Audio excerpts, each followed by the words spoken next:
നമസ്കാരം. ഗൾഫ് നാടുകളിൽ ഓരോ ദിവസവും ശരാശരി 8 മലയാളികളെങ്കിലും മരിക്കുന്നുണ്ട്. ഇവരുടെ മൃതദേഹങ്ങൾ എങ്ങനെയാണ് നാട്ടിലെത്തുന്നത്? ഗൾഫ് ഇൻസൈറ്റിന്റെ ഈ എപ്പിസോഡ് ഇതാണ് പരിശോധിക്കുന്നത്. എല്ലാവർക്കും സ്വാഗതം.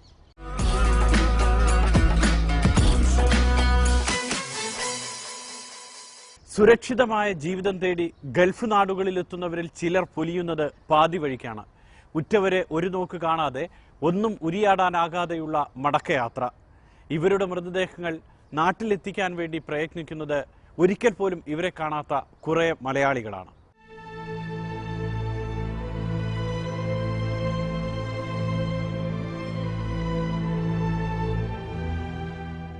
നാടുവിട്ട് മറുനാട്ടിലെത്തിയ മലയാളികളുടെ മനസ്സിൽ എന്നും എപ്പോഴും നാടിന്റെ പച്ചപ്പും മടക്കയാത്രയുടെ സ്വപ്നങ്ങളുമുണ്ടാകും.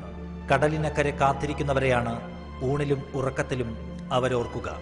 തിരിച്ചെത്തും മുൻപ് ചെയ്തു തീർക്കേണ്ട ഉത്തരവാദിത്തങ്ങളെക്കുറിച്ച് നെടുവീർപ്പിടുമ്പോഴും മടക്കയാത്രയിൽ നൽകേണ്ട സമ്മാനങ്ങളെക്കുറിച്ചുള്ള കണക്കുകൂട്ടലും ഉണ്ടാകും.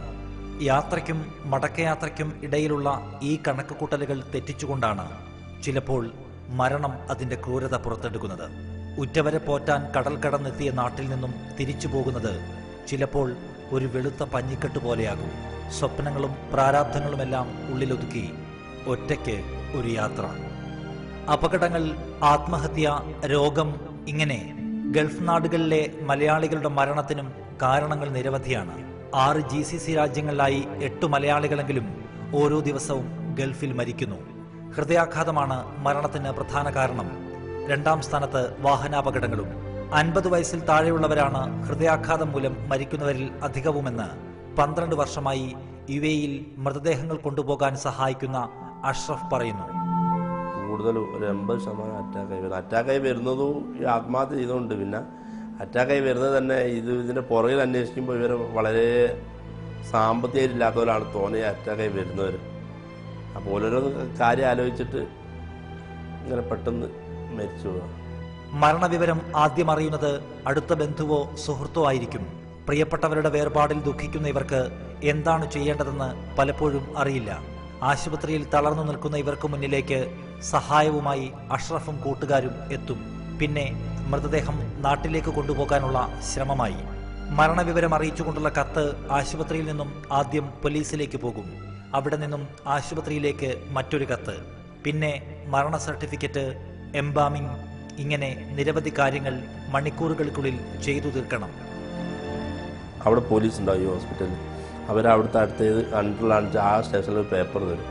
നമ്മൾ അവിടെ പോയാൽ അവിടെ അവർ ഈ ഡെത്ത് സർട്ടിഫിക്കറ്റിലുള്ള പേപ്പർ തരും. ആ പേപ്പറായിട്ട് ഡെത്ത് സർട്ടിഫിക്കറ്റ് എടുക്കുക. ഡെത്ത് സർട്ടിഫിക്കറ്റ് എടുത്ത് തിരിച്ച് പോലീസ് സ്റ്റേഷനിൽ വന്നാൽ അവിടുന്ന് വേറെ 2 ലെറ്റർ തരും. ഒന്ന് ആ ഏരിയയിലെ മോർച്ചയിൽ നിന്ന് എടുക്കാനും ഒന്ന് ദുബായ് പോലീസിലേക്കും തരും. ഒരു എംബാമിങ്ങിൽ വന്നിട്ട് അവിടെ അത് കൊടുക്കുമ്പോൾ അവിടുന്ന് വേറെ ലെറ്റർ തരും. ആ ലെറ്ററായിട്ട് ബോഡി എവിടെ ഉള്ളതെന്ന് വെച്ചാൽ അവിടെ കൊണ്ടു കൊടുക്കുക. അവിടെ കൊടുത്താൽ അവർ റിലീസാകും. 2 സംഘങ്ങളായി തിരിഞ്ഞ് ഓഫീസ് നടപടികൾക്ക് ശ്രമിക്കുന്നത് കാര്യങ്ങൾ കൂടുതൽ വേഗത്തിലാക്കാൻ സഹായിക്കും. പോലീസ്, ആശുപത്രി, എംബാമിംഗ് തുടങ്ങിയ കാര്യങ്ങൾ ഒരു സംഘം നോക്കുന്നു. വിസയും പാസ്പോർട്ടും ക്യാൻസൽ ചെയ്യുന്നതടക്കം എംബസിയും കോൺസുലേറ്റുമായി ബന്ധപ്പെട്ട കാര്യങ്ങൾ 2ാമത്തെ സംഘം നോക്കണം. ഇതിനിടെ മൃതദേഹത്തിന് കാർഗോ ബുക്ക് ചെയ്യണം. കൂടെ പോകുന്നയാൾക്ക് വിമാന ടിക്കറ്റും. നടപടിക്രമങ്ങളെല്ലാം പൂർത്തിയാക്കിയാൽ ദുബായ് സോനാപൂരിലെ എംബാമിംഗ് കേന്ദ്രത്തിൽ മൃതദേഹം എത്തിക്കണം. അറിവില്ലാത്ത ആളുകൾ ഇതിന് സംഗതികൾക്ക് വേണ്ടി ഇറങ്ങിത്തിരിക്കുകയാണെങ്കിൽ 3-4 ദിവസം എന്തായാലും പിടിക്കും. അതേസമയം ശരിയായ ഡയറക്ഷൻ മനസ്സിലാവുന്ന ഒരു ടീം ഉണ്ടെന്നുണ്ടെങ്കിൽ വളരെ പ്രയാസം കഴിയുന്ന ഒരു സംഗതിയാണ്. ഒരൊറ്റ ദിവസം കൊണ്ട് തന്നെ എനിക്കറിയാം, ഒരു ദിവസം പുലർച്ചെ 2 മണിക്ക് മരണപ്പെട്ട ഒരു സ്ത്രീയുടെ ബോഡി അന്ന് തന്നെ വൈകുന്നേരമാകുമ്പോഴേക്കും കയറ്റിയെടുക്കാൻ കഴിയും. ഇത് പരിചയമില്ലാത്ത ആളുകൾ ചെന്ന് ആ ഓഫീസിൽ ചെല്ലുമ്പോഴായിരിക്കും അറിയുക ഇതിൽ വേറെ പേപ്പറിൻ്റെ കുറവുണ്ട്. എന്നിട്ട് ദുബായിൽ പോയി തിരിച്ചു വരിക എന്ന് പറയുമ്പോൾ പകുതി ദിവസം പോകും. ഏത് രാജ്യക്കാരനായാലും ഇതിനുള്ള സൗകര്യങ്ങൾ ഇവിടെയുണ്ട്. മൃതദേഹം നാട്ടിലെത്തിക്കാൻ 5000-ഓളം ദിർഹം ചെലവ് വരും. 1500 ദിർഹമാണ് ശവപ്പെട്ടിയുടെ വില. പിന്നെ വിമാന ടിക്കറ്റും മറ്റു ചെലവുകളും. അപകടമരണമാണ് സംഭവിക്കുന്നതെങ്കിൽ മൃതദേഹം നാട്ടിലെത്തിക്കാൻ സുഹൃത്തിനെയോ ബന്ധുവിനെയോ ചുമതലപ്പെടുത്തിക്കൊണ്ടുള്ള സമ്മതപത്രം വേണം. ഇത് മരിച്ചയാളുടെ നാട്ടിലെ ഭാര്യയോ ഭർത്താവോ മാതാപിതാക്കളോ ആണ് നൽകേണ്ടത്. എംബാമിംഗ് പൂർത്തിയായി സമ്മതപത്രവും ലഭിക്കുന്നതോടെ മൃതദേഹം വിമാനത്താവളത്തിലേക്ക് കൊണ്ടുപോകും. കാർവൽ പോകേണ്ട ആവശ്യമൊന്നുമില്ല. കാർ ബുക്ക് ചെയ്യുമ്പോൾ അവർ അറിയുന്നതിനെ കൊണ്ട് പരിചയം കൊണ്ട് നമ്പറും മെയിലും അയച്ചു കൊടുക്കും. ഇനി എമറേറ്റ്സിലാണോ പോകില്ല, അവർ പിന്നെ ബന്ധമുള്ളതിനെ കൊണ്ട് വിളിച്ചറിഞ്ഞ് മെയിൽ അയച്ചു കൊടുത്താൽ കാർഗോ പിന്നെ ബോഡി ആയിട്ട് പോയാൽ മതി. അതിനിടയ്ക്ക് ചിലവർ വന്ന് പറയും കാർഗോയിൽ പോകണോ, അങ്ങനെയൊക്കെ മലയാളികൾ പറയും. അതിന് എല്ലാത്തിലും അഭിപ്രായ വ്യത്യാസം ഉണ്ടാവും. ആരും വെച്ചാൽ ഒരാൾ എന്തെങ്കിലും 100 അഭിപ്രായം ഇല്ലാത്ത നിയമവും കാര്യവും പറയും. അതിൻ്റെ കണക്കിലെടുക്കില്ല. മരണം നടന്ന് ദിവസങ്ങൾ കഴിഞ്ഞ ശേഷമാണ് മുൻപ് ഗൾഫ് നാടുകളിൽ നിന്നും മൃതദേഹങ്ങൾ നാട്ടിലെത്തിച്ചിരുന്നത്. പാലിക്കേണ്ട നടപടിക്രമങ്ങളെക്കുറിച്ചുള്ള അജ്ഞതയായിരുന്നു ഇതിന് പ്രധാന കാരണം. മിക്കപ്പോഴും 24 മണിക്കൂറിനുള്ളിൽ മൃതദേഹങ്ങൾ നാട്ടിലെത്തിക്കാൻ കഴിയുന്നുണ്ട്. ഗൾഫ് രാജ്യങ്ങളിലെ പോലീസും CIDയും മറ്റ് ഗവൺമെന്റ് വകുപ്പുകളുമെല്ലാം ഇതിന് പൂർണ്ണ പിന്തുണയും നൽകുന്നു. വാഹനാപകടങ്ങളിലും മറ്റപകടങ്ങളിലും മരിക്കുന്നവരുടെ ആശ്രിതർക്ക് ബ്ലഡ് മണി എന്ന പേരിൽ ഇൻഷുറൻസ് തുകയും മറ്റ് സഹായങ്ങളും ലഭിക്കാൻ അർഹതയുണ്ട്. എന്നാൽ പ്രിയപ്പെട്ടവർ നാട്ടിലായതിനാൽ പലരും ഇതിനു പുറകെ പോകാറില്ല. സ്വാഭാവികമായിട്ട് ഇവിടെ ആക്സിഡൻ്റായി മരിക്കുന്നവർക്ക് കിട്ടേണ്ട കുറേ ബ്ലഡ് മണി അങ്ങനെയുള്ള സംഗതികളുണ്ട്. പക്ഷേ പലപ്പോഴും സംഭവിക്കുന്നത് എന്താണെന്ന് വെച്ചാൽ ഈ പറഞ്ഞതുപോലെ നാട്ടിൽ നിന്ന് ലേബർ സപ്ലൈ വിസയിൽ വരുന്നവരും അങ്ങനെ അതുപോലെ വരുന്ന ആരുമില്ലാത്ത ആളുകൾക്ക് എന്താണ് ഉണ്ടാകുന്നത് വെച്ചാൽ ഈ ബോഡി കയറ്റിയാക്കുന്നതോടുകൂടി എല്ലാം അവസാനിക്കുകയാണ്. അത് പിന്നീട് അതുമായി ബന്ധപ്പെട്ട് കോടതികളിൽ നിന്ന് അവരുടെ ബ്ലഡ് മണി നഷ്ടപരിഹാരം ലഭിക്കുന്നതിന് വേണ്ടിയിട്ട് ഇവിടെ ആരും ശ്രമിക്കാറില്ല.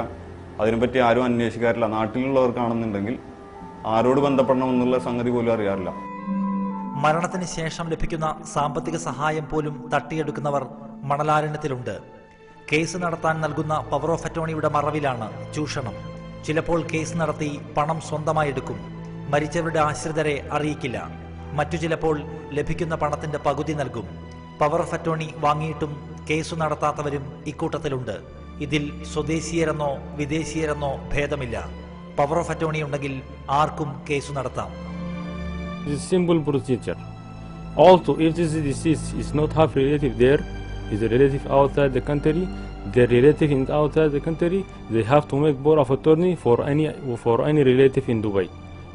Okay, that is relative. He will going to make power of attorney for a Sheikh advocate. ആശ്രയം നഷ്ടപ്പെട്ട ആശ്രിതർക്കുള്ള പണം തട്ടിയെടുക്കുന്നവരിൽ മലയാളികളുമുണ്ട്.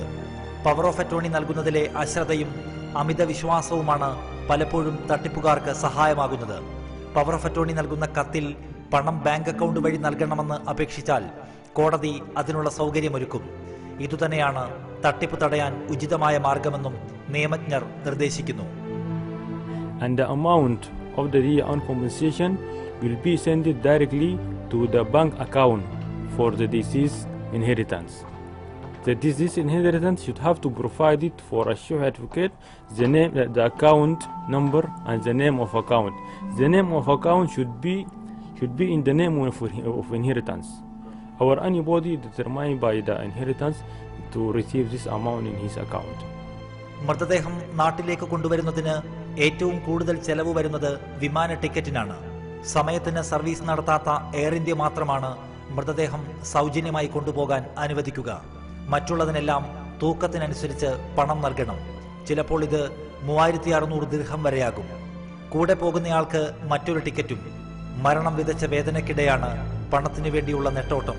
മൃതദേഹങ്ങൾ നാട്ടിലേക്ക് കൊണ്ടുപോകാൻ നെട്ടോട്ടമോടുന്ന ഇവരോട് ചിലരെങ്കിലും ചോദിച്ചിട്ടുണ്ട്, കേരളം സ്വർഗമാണോ എന്ന്.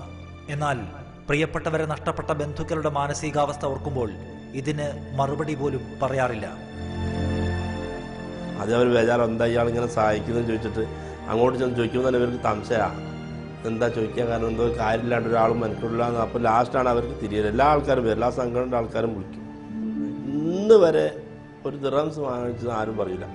ഒരു ദിർഹംസ് വാങ്ങിച്ചില്ല. ടെലിഫോണ്, പെട്രോൾ, അവർക്കൊന്നും ഒരു ദിർഹംസ് പല ആളും ചോദിക്കില്ല. നിങ്ങൾ പെട്രോൾ അത് ഞാൻ പറയും, നിങ്ങളത് നോക്കണ്ട, ഞാൻ എൻ്റെ പൈസ കൊണ്ട് അടിച്ചതായിക്കുള്ളൂ. ഇന്ന് വരെ അടിച്ചത് ആരും പറയില്ല. മറുനാട്ടിൽ നിന്നും മരണവാർത്ത എത്തിയെങ്കിലും മൃതദേഹം ഒരു നോക്ക് കാണാൻ കഴിഞ്ഞില്ലെങ്കിൽ അത് സത്യമാണെന്ന് മനസ്സിനെ ബോധ്യപ്പെടുത്താൻ പലർക്കും കഴിയില്ല. ദൂരെ എവിടെയോ അവർ അലഞ്ഞു തിരിയുന്നുണ്ടെന്ന് അപ്പോഴും വിശ്വസിക്കും. അന്ത്യകർമ്മങ്ങൾ പോലും പാതി വഴിയിലാകും.